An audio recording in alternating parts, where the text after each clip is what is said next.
அன்பு நட்புகளுக்கு இனிய வணக்கம். இன்றைய திருக்குறளும் மென்பொருளும் அதிகாரம் பழமை குறள் எண் 810. விழையார் விழையப்படுவ பழையார்கண் பண்பின் தலை பிரியாதார். பழைய நண்பர்களிடம் நல்ல பண்புகளின் காரணமாக அவரை விட்டு பிரியாமல் இருப்பவர்களிடம் பகைவரும் ஆழ்ந்த நட்பு கொள்ள விரும்புவார்கள். To those who maintain the good old friendship without severing it for any reason will be desired by even the enemies to have deep friendship with him. இது ஒரு மிகச்சிறந்த பண்புன்னு ஐயன் சொல்றார். பழகிய நண்பர்கள், பழைய நண்பர்கள் இவர்களை விட்டு பிரியாமல் இருப்பது ஒரு மிகச்சிறந்த பண்பு என்று சொல்லுகிறார். பழைய நண்பர்கள், பழகிய நண்பர்கள் பிரிந்து வெவ்வேறு இடத்தில் இருந்த பொழுதிலும் அவர்களுக்குள் உள்ள அந்த ஆழ்ந்த நட்பு இருக்கு இல்லையா, கெழுதகமி இருக்கு இல்லையா, அது தொடர்ந்து இருந்து கொண்டே இருந்தால் அதுவும் மிகச்சிறப்பு அப்படிங்கிறது என்னுடைய பொருளாக நான் கருதுகிறேன். அப்படிப்பட்ட மனிதர்களிடம் பகைவர்களும் வந்து நட்பு கொள்ள விரும்புவார்கள் அப்படிங்கிறது தான் ஐயன் இந்த குறள் சொல்லக்கூடிய பொருள். இது உதாரணமாக எடுத்துக்கிட்டா, வெவ்வேறு சாதியில், வெவ்வேறு மதத்தில், வெவ்வேறு நாட்டில், வெவ்வேறு மொழியில், வெவ்வேறு இனத்தில் பிறந்தவர்கள் பலர் இருப்பார்கள். வெவ்வேறு சூழ்நிலையில் வளர்ந்தவர்கள் பலர் இருப்பார்கள்.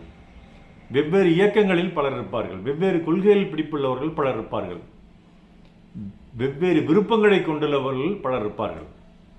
ஆனால் அவங்களுக்குள்ள அந்த மாற்று முரண் இருக்கு இல்லையா, அந்த முரண் சூழலில் வாழும் இருவருக்குள் இருக்கும் ஆழ்ந்த நட்பு இருக்கு இல்லைங்களா, அந்த ஆழ்ந்த நட்பை பார்த்துவிட்டு அப்படிப்பட்ட முரணான சூழலில் இருக்கும் பலரும் இப்படிப்பட்ட மனிதரிடம் வந்து நட்பு கொள்ள விழைவார்கள் அப்படிங்கிறத என்னுடைய பொருளாக நான் கருதுறேன். இது உதாரணமாக எடுத்துக்கிட்டா, இந்தியாவும் பாகிஸ்தானும் அண்டை நாடுகள், ஆனால் அன்பு நாடுகளா என்றால் இல்லை. இவைகளுக்குள் எப்பொழுதும் ஏதாவது ஒரு பிரச்சனைகள் இருந்து கொண்டே இருக்கின்றன. பிரச்சனைகள் இல்லை என்றாலும் அதை ஊதி பெரிதாக்குவதற்கும் பலர் இருக்கிறார்கள். நீர்பூத்த நெருப்பு போன்றே இந்த நட்பு நீடித்துக் கொண்டே இருக்கிறது. இதனுடைய வெளிப்பாடு கிரிக்கெட் ஆட்டத்திலும் வருகிறது. கிரிக்கெட்டில் இந்தியாவும் பாகிஸ்தானும் தொன்று தொட்டு ரைவல்ஸ், ஆர்ச் ரைவல்ஸ் என்று சொல்வோம், பரம எதிரி. அப்படிப்பட்ட ஒரு சூழலில் தான் எப்பொழுதுமே கிரிக்கெட் விளையாட்டு அமையும் இரண்டு அணிகளுக்கும் இடையே. அது இந்தியாவில் நடந்தாலும் சரி, வெளிநாடுகள் நடந்தாலும் சரி, அது அப்படித்தான் அமையும். ஆனால் அதில் உறுப்பினர்களாக இருக்கக்கூடிய கிரிக்கெட் வீரர்களுக்கிடையே, இந்திய வீரர்களுக்கும் பாகிஸ்தான் வீரர்களுக்கும் இடையே அப்படிப்பட்ட ஒரு சூழ்நிலை இருக்கிறதா, அப்படிப்பட்ட ஒரு மனநிலை இருக்கிறதா என்று ஆராய்ந்து பார்த்தால் ஆடுகளத்தில் அது இருக்கும். ஆடுகளத்தில் ஒரு வேகப்பந்து வீச்சால் வந்து போடக்கூடிய பந்தை சிக்ஸருக்கு அடிக்க வேண்டும் என்று தான் இன்னொரு அணி வீரர் நினைப்பார். அவருடைய விக்கெட்டை எடுக்க வேண்டும் என்று தான் இந்த பந்து வீச்சால் நினைப்பார். அவருடைய கேட்ச் எங்கேயாவது வந்தால் அதை எப்படியாவது பிடித்து விட வேண்டும் என்று தான் தடுப்பாளரும் நினைப்பார். மற்ற நாடுகளுடன் மோதும் போது இருக்கிறதை விட அதிதீவிரமாக இந்த அணியினர் விளையாடுவார்கள். இருந்த போதிலும் அந்த ஆடுகளத்தில் தான் அப்படியே ஒழிய, ஆடுகளத்தை விட்டு வெளியில் வந்தவுடன் அவர்களுக்குள் அருமையான நட்பு மிளருக்குதுங்க. வசீம் அக்ரம், வக்கார் யூனிஸ் போன்றோருக்கும், சுனில் கவாஸ்கர், ரவி சாஸ்திரி போன்றோருக்கும் இருக்க நட்பு மிக மிக ஆழமானது. அதேபோல் இம்ரான் கானுக்கும் நம் நவ்ரோஜ் சிங் சித்துவுக்கும் கபில் தேவுக்கும் இருக்கும் நட்பு மிக மிக ஆழமானது. சரி, அரசியல் கட்சி எடுத்துக்கொள்வோம்.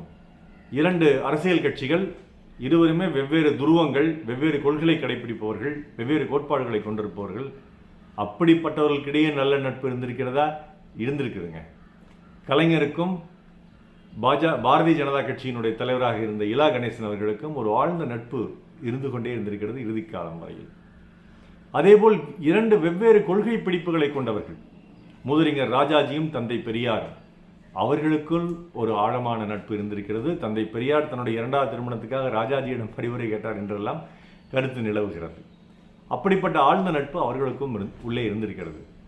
இதை தெரியாமல் இரண்டு நட்சத்திரங்களினுடைய ரசிகர்களாக இருப்பவர்கள், உதாரணமாக சிவாஜி, எம்ஜிஆர், கமல், ரஜினி, விஜய், அஜித், இப்பொழுது இன்னும் யாரோ அப்படி எடுத்துக்கொண்டால் அந்த தலைவர், அந்த நட்சத்திரங்களுக்குள் எந்த முரண்பாடும் இல்லை. அவர்கள் ஆழ்ந்த நட்பில் இருக்கிறார்கள். ஒருவருக்கொருவர் ஒரு பிரச்சனை என்றால் உடனடியாக சென்று உதவுகிறார்கள்.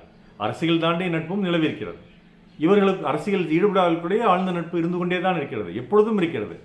மாறாக அதை பின்பற்றும் ரசிகர்கள் இருக்காங்க இல்லையா, அவங்க தான் ஒருத்தருக்கு ஒருத்தர் அடிச்சுக்கிட்டு இந்த அரசியல் கட்சி எதிரெதிர் அரசியல் கட்சியில் இருக்கவங்க தான் ஒருத்தர் அடிச்சுக்கிட்டு, தலைவர்கள் அடிச்சுக்கிட்டு இல்லை. என்னைக்காவது ஒரு தலைவர் ஒரு தலைவர் போய் அடிச்சிருக்காரா, கொலை செஞ்சுருக்காரா, குத்தி இருக்காரா, வீடு தேடி போய் திட்டியாது இருக்காரா? கிடையவே கிடையாதுங்க.